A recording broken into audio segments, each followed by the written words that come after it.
Hello everyone, welcome back to my channel. আজকে কিন্তু শুভ ভারতী দিদি আর আমাদের শোনা কথার ঘটনাও কিন্তু রেকর্ড হয়ে গেছে।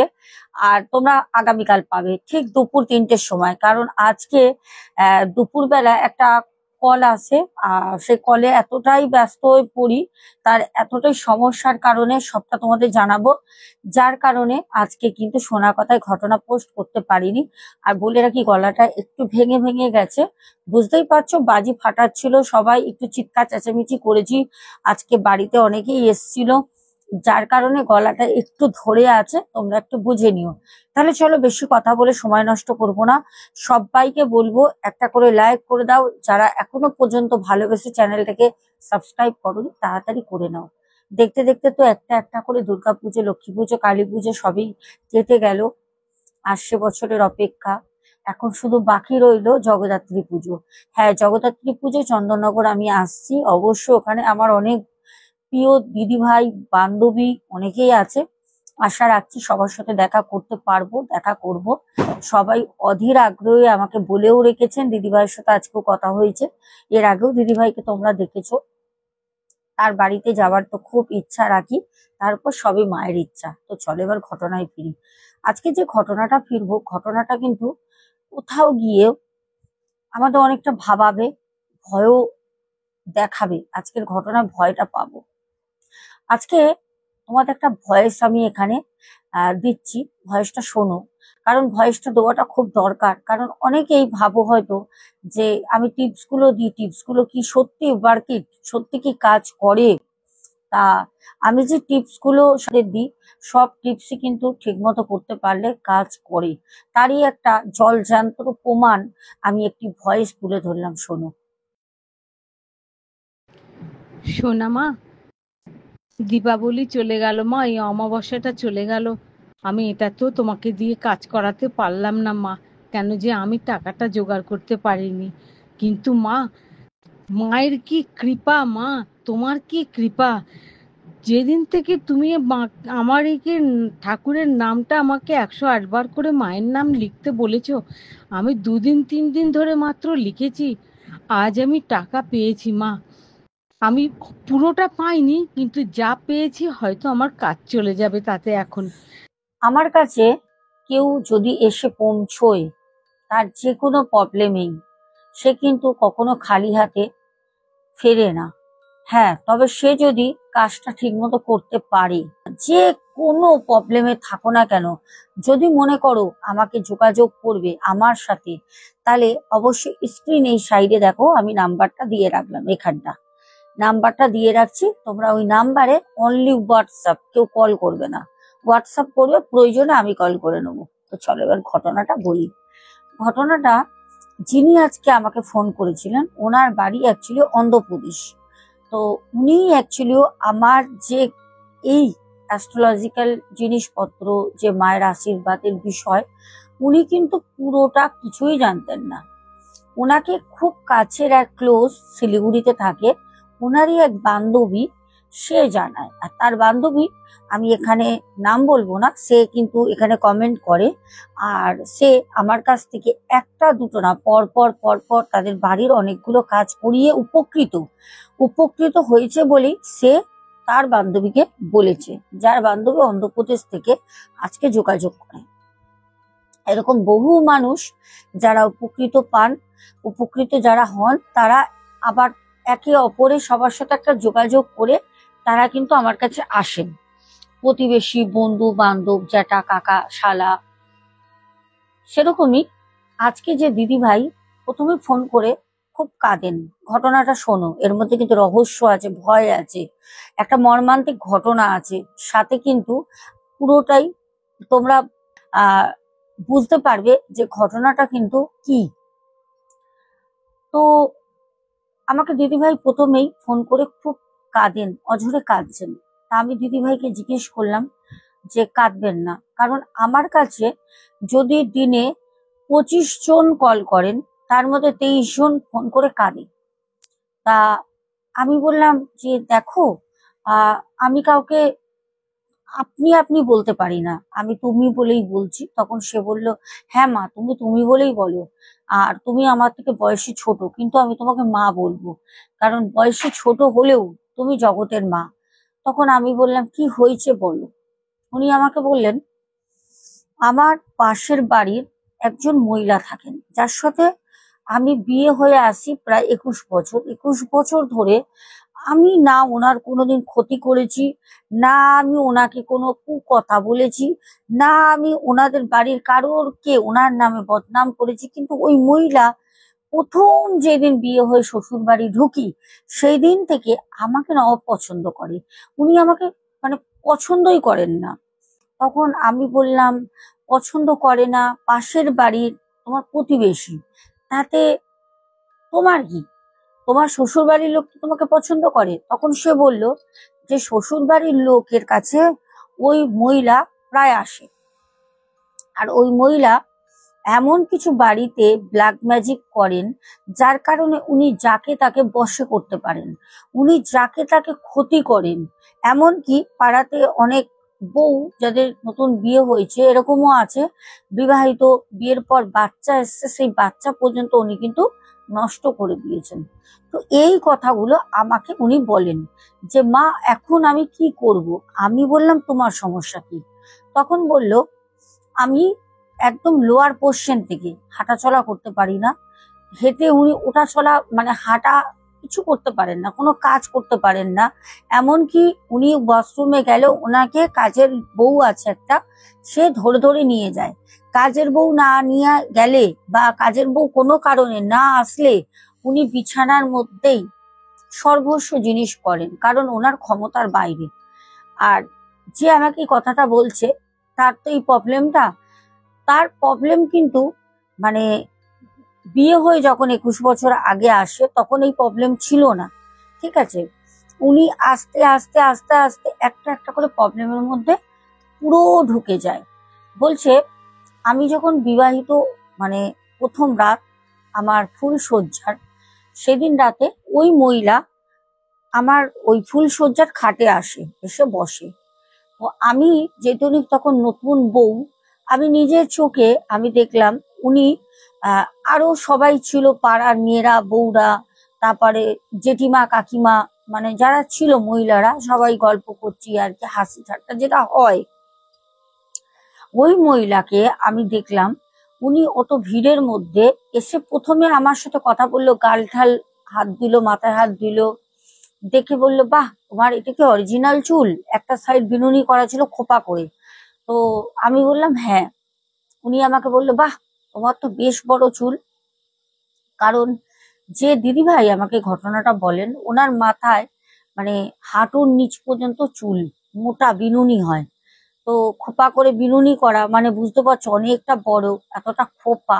তা উনি তখন বললো, বাহ, তোমাকে তো ভারী সুন্দর দেখতে, মাথায় এত চুল, সত্যি ভগবান যাকে দেয় পুরো ঢেলে দেয়, এই কথাটা বলে। তো কথাটা বলার মধ্যে একটা অন্যরকম কিছু ইঙ্গিত করছিল, যেটা দিদিভাই বুঝতে পারেন। দিদিভাই কিন্তু ওই মহিলাকে প্রথম দিন থেকে একটু লক্ষ্য রাখে চোখে চোখে।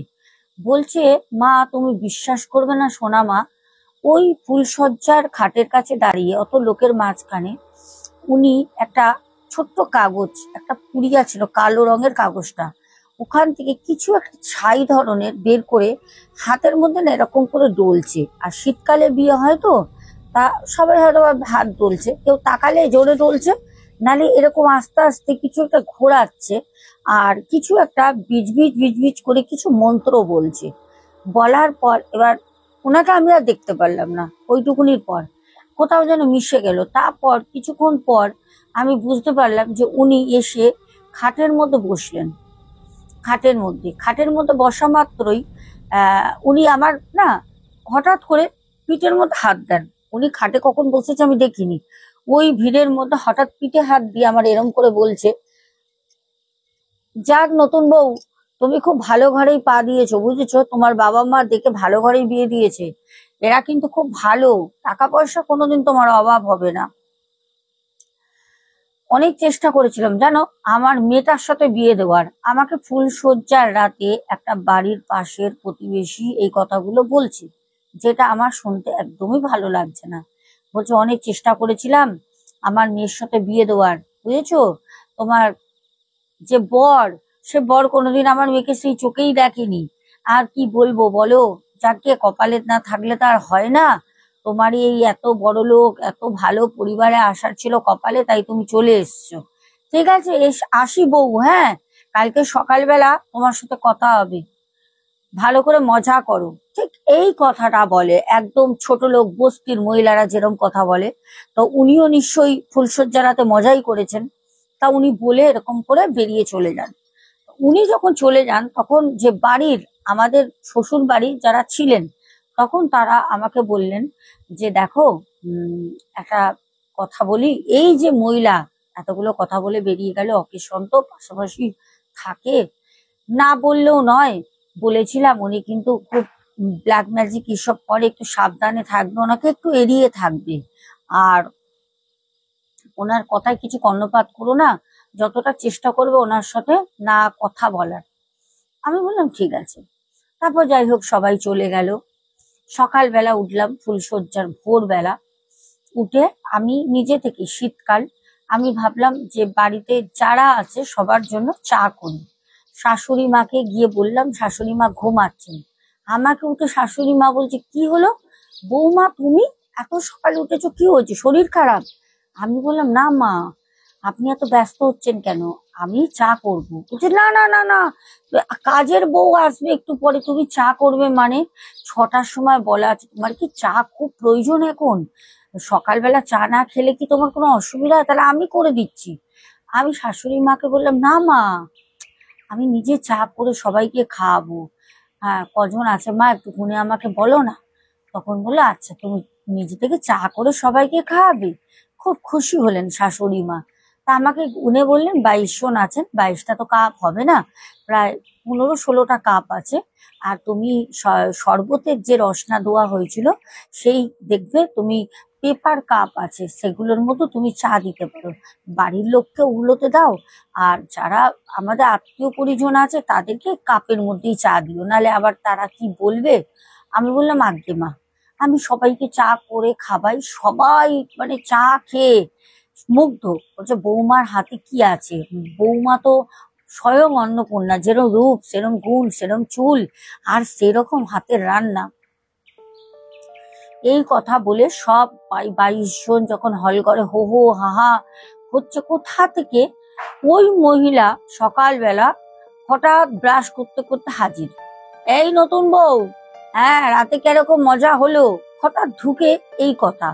এবার ওখানে আমার শাশুড়ি মা আছেন, বাড়ির এত বাচ্চা, ভাই, মানে সবার সামনে আমি এতটা নিজেকে ছোট মনে করছি যে কিরকম মহিলা এতগুলো মানুষের সামনে এরকম করে কথা বলছে।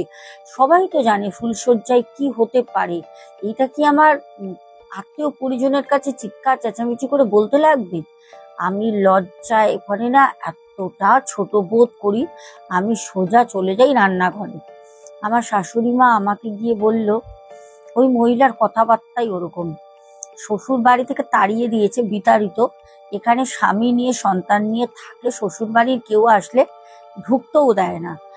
ছোট লোক মহিলা, কোনো শিক্ষা দীক্ষা নেই বৌমা, তুমি ওর কথায় কিছু মনে করো না, আর তুমি গায়ে দেবে না কথাগুলো, বুঝেছো?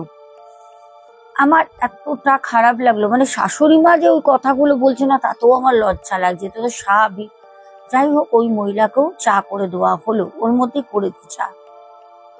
আমাদের বাড়িতেই উনি মানে সেই অবদ্ধ ছোট লোকের মতো খুলখুল করে কুলকুচি করে খাঁ খাঁ করে শব্দ করে, মানে সেই ব্রাশ ঘষে ঘষে দাঁত ধুয়ে ওখানে মুখ ধুয়ে মেঝেতে বসলো, হাত পা ছড়িয়ে দিয়ে উনি চা খেলো। খেয়ে বলছে বৌমা, চায়ের লিকারটা একটু কম দিতে পারতো, তেতো তেতো লাগছে। তখন সবাই ওই কথায় প্রতিবাদ করলো যে না না, একজনের জন্য কি আছে, আমরা সবাই খেয়ে বলেছি চা খুব ভালো হয়েছে। আরে বাবা, ভালো হয়েছে, নতুন বউ করেছে, নতুন বউ তুমি খাও, তোমার মন রাখার জন্য বলছি না। যাই হোক, এরকম একটা কথাবার্তা হলো। সারাটা দিন একটা হই হুল্লোড় আনন্দর মধ্যে কাটছে। ঠিক সন্ধেবেলা আবারও আসে। সকালবেলা দেখে যতটা বুঝলাম সারা রাত ঘুম হয়নি। সকালবেলা তো ওরকম করে কথা বলে যায়, সন্ধেবেলা এসে না চুপচাপ চুপচাপ বাড়ি ভর্তি লোকজন, পাড়ার লোকজন আসছে দেখতে। আমার শ্বশুর বাড়ির পরিবারটা অনেক বড়, তাদের নাম খ্যাতি আছে, সবাই আসে। ওই মহিলা এসে আর কোনো কথা বলে না। আর ওই মহিলাকে আমি লক্ষ্য করছি, মহিলা চুপ করে না সবার মুখের দিকে বড় বড় করে এরকম করে তাকাচ্ছে, কোনো কথা বলছে না। তা আমি তখন নিজে থেকেই বললাম, দিদি আপনি চুপচাপ দাঁড়িয়ে আছেন কেন, বসুন। তখন বলছে, হ্যাঁ হ্যাঁ হ্যাঁ বৌমা, আসলে আমি দেখছিলাম কতজন পাড়া দেখতে এসছে। পাড়ার লোক তো দেখো অনেকে অনেক কথাই বিয়ের আগে বলছিল তোমার স্বামীর বিষয়, আর এখন এরাই আবার তোমাকে দেখতে এসছে। আমি সেটাই দেখছি, মানুষ এক মুখে কত কথা বলে। আরে ভাই, একটা নতুন অনুষ্ঠান বাড়ি, আমার হাজবেন্ডের বিষয় পাড়ার লোক কি বলবে? আমার শ্বশুর বাড়ি দিয়ে, মানে আমার বাবার বাড়ি দিয়ে শ্বশুর বাড়ির পুরো খোঁজ খবর নিয়ে বিয়ে হয়েছে, আমাদের লাভ ম্যারেজ না অ্যারেঞ্জ ম্যারেজ, দেখাশোনা করে। তো এখানে এসে এইসব কথা বলার মানে? তখন আমার শাশুড়ি মা ওখানে উপস্থিত ছিলেন। শাশুড়ি মা এই কথাটা শুনে সাথে সাথে ওই মহিলাকে ভালো করে ধুয়ে দেয়, বলে তুমি এসে সব কি কথা বলছো? কোন মহিলা পাড়ায় যে আমার ছেলের নামে কথা বলেছে, একটু বলো তো গো দেখি। তো তখন আবার উনি পরপর করে ওখান থেকে মানে কথাটা ঘুরিয়ে দিয়ে সরে যায়। তখন আমাকে বললো, বৌমা আসলে বুঝতে পারছো এই মহিলা চায় না তুমি সংসার করো, কারণ ওনার বুড়ো হাতি একটা মেয়ে ছিল যাকে আমার ছেলের গলায় ঝোলাতে চেয়েছিল। আমার ছেলেকে আমি না করেছি, আমার ছেলে পছন্দও করতো না। তো আমার ছেলে আমাকে সব কথাই বলতো, আর সবই বলেছে। আসলে উনি টুকটাক অনেক কিছুই করেছিল, কিন্তু কোনো কিছুতেই কিছু হয়নি, কারণ আমাদের বাড়িতে নারায়ণ শিলা আছে। তো নারায়ণ শিলা থাকলে সেই বাড়িতে কেউ কোনো রকম ক্ষতি ভিটেতে করতে পারে না।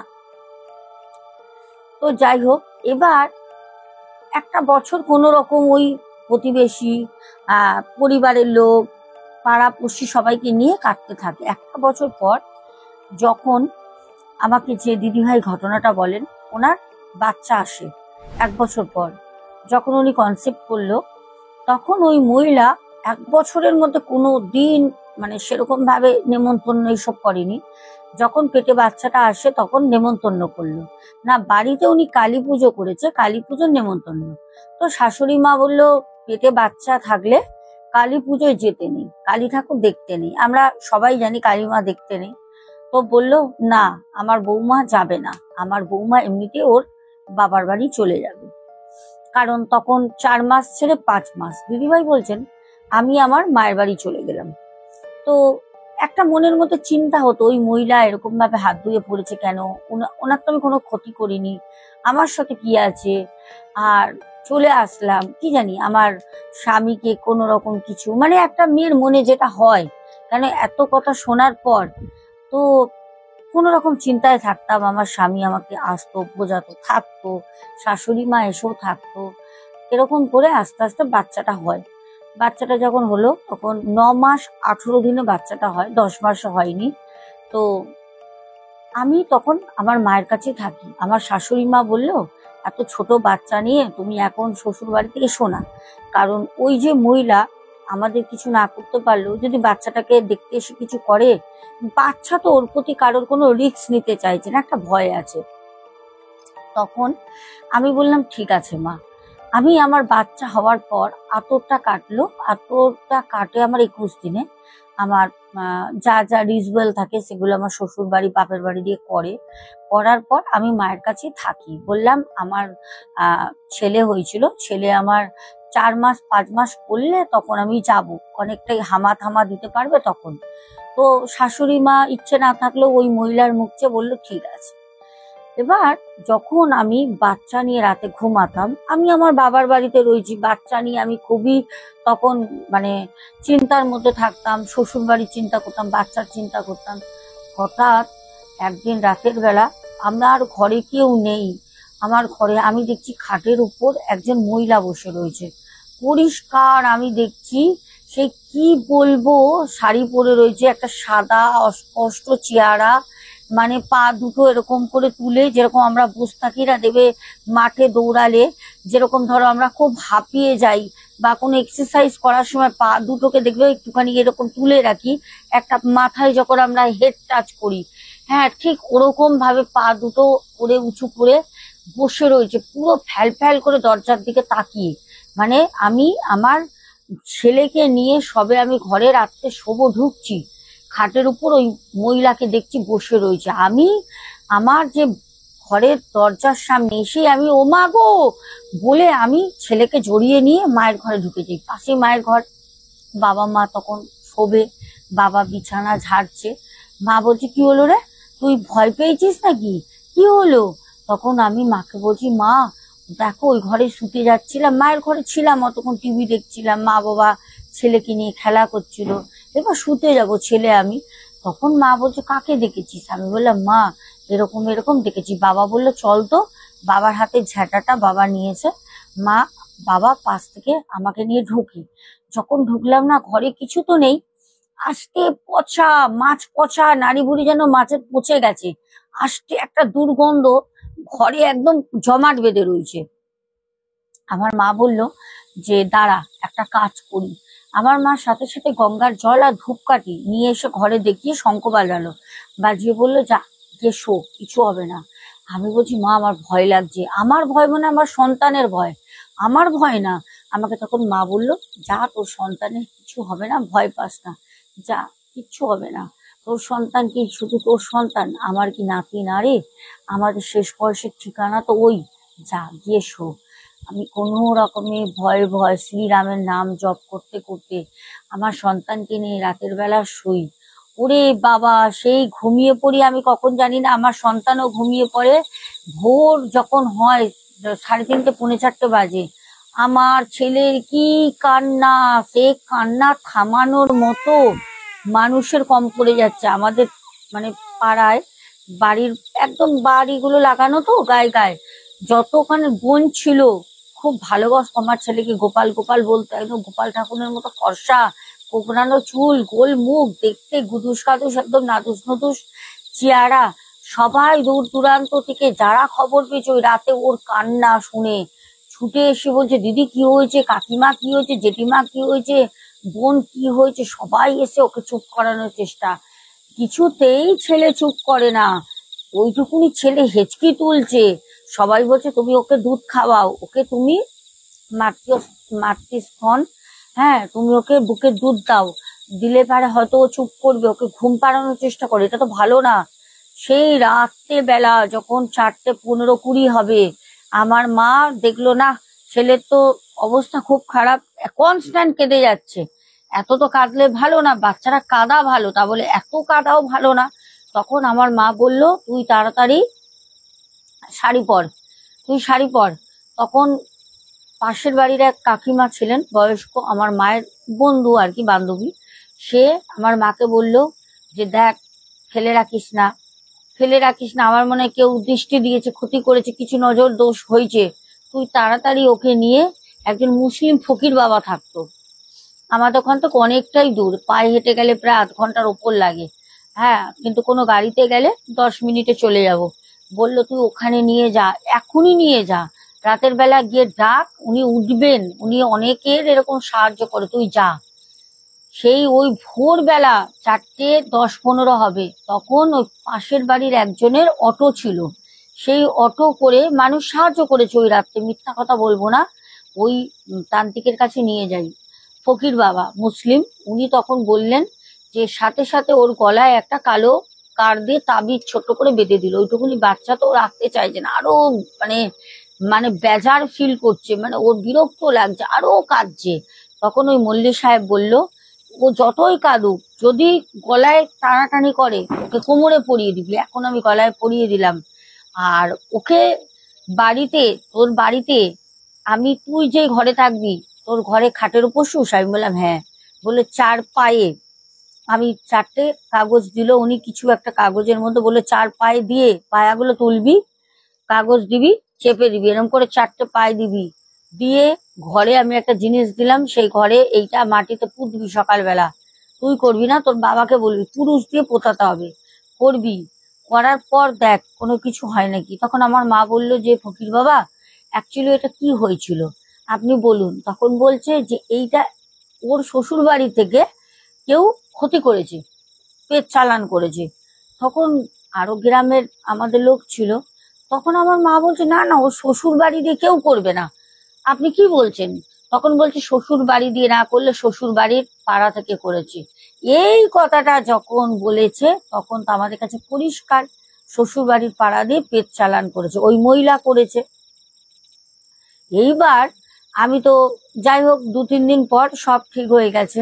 ছেলে আমার সুস্থ, কান্নাকাটি করে না, ঠিক রাতে ঘুমায়, খায়, বমি করে না, বাড়িতেও সব ঠিকঠাক আছে। ওই যে আমার শ্বশুর বাড়ির পাশের ওই মহিলা, যিনি লোকের ক্ষতি করেন, ওই মহিলা আমার বাড়ি একদিন দুপুরবেলা আসে। এবার আমার মা তো ওনাকে চেনেন না।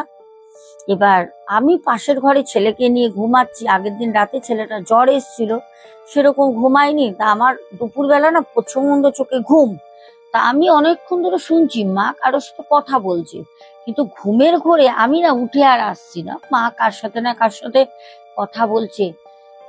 এবার অনেকক্ষণ পর ঘুমিয়ে পড়েছি, ঘুমটা হঠাৎ হাসি ঠাট্টা জোরে কথা বলার আওয়াজে খুললো। আমার মা তো এত চিৎকার করে হাসে না, কথা বলে না, তাহলে কে বলছে? গলাটা খুব চেনা চেনা লাগছে, বুঝতে পারছি না। শুধু ভাবছি রিনা আসলো, মানে আমার পাড়ারই এক বোন, না কাকুলিয়া আসলো, এসব মনে মনে ভাবছি। যখন আমি চুলের বিনুনি করতে করতে শুয়েছিলাম, ছেলেকে বালিশ দিয়ে ঘিরে দিয়ে, পাশাপাশি ঘর তো, মায়ের ঘরে উঠিয়ে দিই, এ কি সর্বনাশ! ওই মহিলা বসে, আমি তখন বলছি, আরে আপনি, মানে আমার না দেখে হাত পা কাঁপছে। তখন ওই মহিলা বলছে, বাবু কই, বাবু কই? আমি তো দেখিনি, হসপিটালে যেতে পারিনি তো, মনটা খুব কচকচ করছিল, বাবুকে দেখতে আসলাম। আমি তখন বললাম, না না, বাবুর তো জ্বর, বাবুকে এখন দেখানো যাবে না। আমার মা এর আগে কি গল্প করেছে, মা বলছে, ওরম বলছিস কেন রে, শ্বশুর বাড়ির পাড়া দিয়ে এসছে, দেখা না কি হয়েছে। আমি মাকে চোখ টিপছি, না, মা তো অত বোঝে না। সেই জোর করে ঘরের সামনে দিয়ে দেখালাম। উনি যখন ধরতে আসে, আমি বললাম, না না, না না দিদি, ধরো না, তুমি এরকমই দেখো, ঠিক আছে, ধরো না। কেন, ও তো ঘুমাচ্ছে, ওকে ধরো না। আমি চাই না ও ধরলেই না হাতের স্পর্শ পেলে উঠে যাবে। আমার দিকে না এরকম ভাবে না একটা, মানে একটা, কি বলবো, একটা শয়তানি চোখে একটা হাসি, মানুষের তো বোঝা যায়, মানে সেই হাসিটার মধ্যে বোঝাচ্ছে যে তোকে আমি কি করতে এসছি সেটা তুই জানিস, তুই তার জন্য আমাকে বাধা দিচ্ছিস, তুই খুব চালাক না, আমি তো ছাড়বো না। মানে তার চোখে হাসিতে আমার দিকে এরকম করে হাসছে। আমি না বিষয়টা বুঝে আমার না বুকের ভিতরটা না অস্থির লাগছে, প্রচন্ড শরীর খারাপ লাগছে। তখন সে মহিলা বললো, তাহলে আমি যাই। তাহলে তুমি বৌমা আসছো কবে? আমি বললাম, গেলে তো দেখতেই পারবেন দিদি, চলে যাব খুব তাড়াতাড়ি, আসতে হবে না আমার বাড়িতে, আমি চলে যাবো, ওখানেই দেখা হবে। আসার সাথে সাথে সবটা শাশুড়ি মাকে বললাম, আমার মাকেও বকা দিলাম। মা বললো, আমি তো জানি না, শ্বশুর বাড়ির লোক, তাকে তো আপ্যায়ন করতে হবে, শ্বশুর বাড়ির পাশে সে থাকে, মায়ের কথাও ঠিক। যাই হোক, মা তো বকা খেলো খামোকা।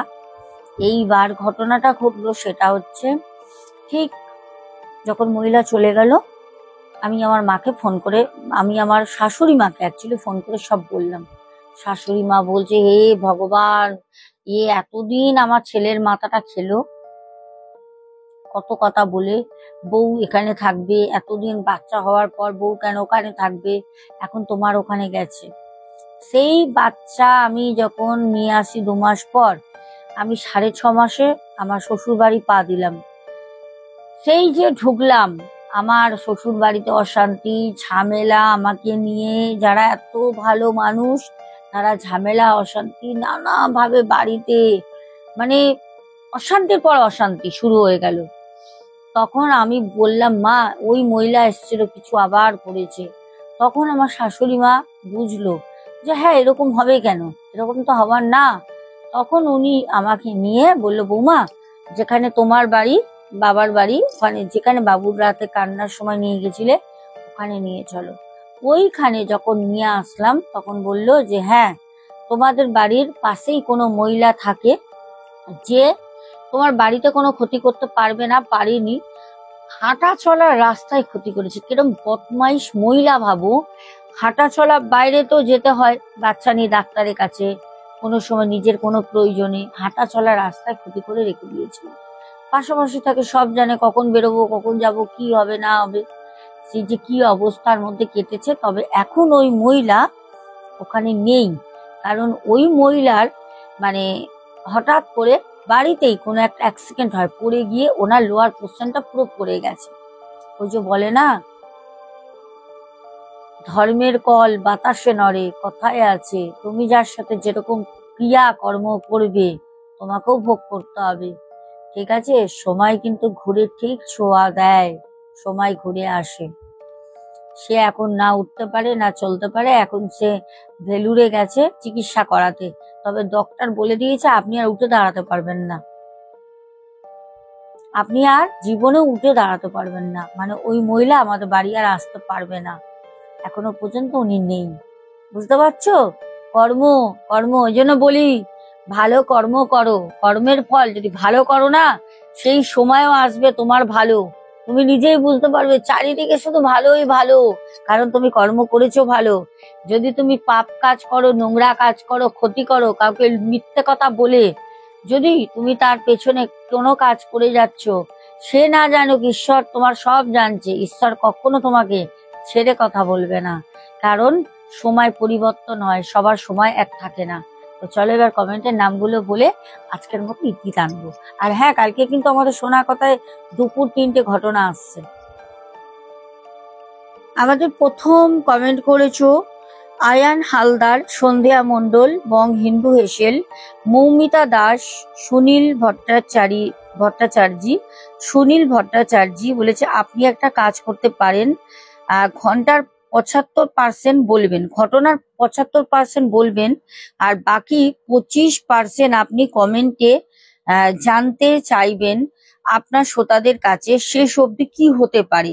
আচ্ছা ঠিক আছে, তাহলে আমরা এই কনসেপ্টটা অবশ্যই আমাদের সুনীল দাদা ভাইয়ের কথাটা রাখবো, তাই করব এবার থেকে, আমরা আগামীকাল চেষ্টা করব তাই করার, ঠিক আছে? তারপর প্যান্থার গেমিং বয়টি, হ্যাঁ তোমরা মতামত শেয়ার করবে ঘটনাটা শোনার পর যে তারপর কি হতে পারে, একদম ঠিক কথা বলেছো। তারপর প্রিয়াঙ্কা লাইফস্টাইল ব্লগ থেকে কমেন্ট করেছে শিলা বসু, তারপর সন্ধ্যা মণ্ডল দিদিভাই, প্রদীপ দাস, চন্দনা গোপী দিদিভাই, সঞ্জীব মিত্র, তারপর কমেন্ট করেছো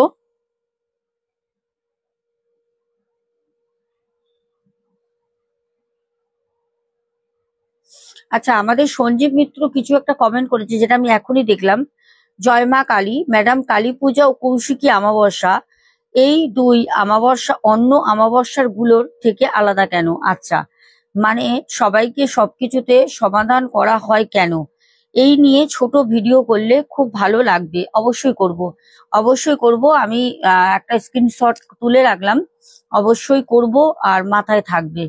তারপর রেখা অধিকারী দিদিভাই কমেন্ট করেছেন, তারপরে স্বপ্না বাজাল দিদিভাই, সুনীল ভট্টাচার্য বলেছেন কিছুটা এই ধরনের ঘটনা আপনার মুখেই আগে শুনেছি, এখন ঘটনা শেষ হবার আগেই বুঝে যাই শেষ অবধি কি হতে পারে। আচ্ছা তাহলে পরে আমি এবার একটা করে চমক রাখবো, বেশিরভাগটা বলবো, হয়তো 15% কি 20% আমি রেখে দিয়ে বলবো, তোমরা বলবে যে কি হতে পারে। আচ্ছা, তারপর যদি নেক্সট ডে আমি ঘটনা দিই তখন আমি নিজে থেকে বলে দেবো যে কে কে সঠিক উত্তর দিয়েছো, ঠিক আছে? তারপর জাসমিন কালাম কমেন্ট করেছো, তারপর শুভঙ্কর ঘোড়ই, সন্ধ্যা মণ্ডল, তারপরে দত্ত দত্ত চ্যানেল থেকে বলেছো সোনা দিদি ঘটনা শুনতে চলে এলাম। আচ্ছা, সোনিয়া মণ্ডল, সানিয়া মণ্ডল, আমার বোন, তারপরে ওয়ার্কআউট উইথ সমীরণ বলেছে এইটা আমাদের পাড়ার ঘটনা, আমাদের পাড়াতে এমন ভূত চলাচলি হতেই ভূত চালাচালি হতেই থাকে, খুব ভয়ের ঘটনা, এইটা আমাদের পাড়ার। আচ্ছা, অনেক জায়গায় এরকম হয় সমীরণ। তারপরে সমিতা বিশ্বাস বলেছে, সমিতা বিশ্বাস কমেন্ট করেছো দিদি, তারপরে কমেন্ট করেছো ফরিদা কমেন্ট করেছো, তারপরে সন্ধ্যা মণ্ডল দিদিভাই, তারপরে নীলিমা সিংহ করেছো, অ্যাঞ্জেলিনা সোরেন করেছো, আর সরস্বতী পারমানিক কমেন্ট করেছো, রূপা দে, শ্রাবণী হাজরা, নীলু মজুমদার, পাপ্পু দে ভাই, তারপর কমেন্ট করেছো স্বপ্না বাজাল দিদিভাই, সোমা দাস পরিবার থেকে, আব্দুল ভাই বাংলাদেশ থেকে, পিন্টু ঘোষ, সুজাতা দাস, বন্দনা দাস, সন্ধ্যা মণ্ডল, রীতা দে, উমা ঘোষ, তারপরে রূপসা সেট কমেন্ট করেছো, তারপর কমেন্ট করেছো প্রদীপ দাস, তারপরে গঙ্গা বৈরাগী, শিলা চ্যাটার্জি, তারপর আমাদের পিয়ালি ভারদ্বাজ। প্রত্যেকের কমেন্টের কিন্তু নামগুলো আমি তোমাদের বলে দিলাম। এখন আসবো, সবাই খুব ভালো থেকো, দেখা হবে ঠিক আগামীকাল দুপুর 3টে।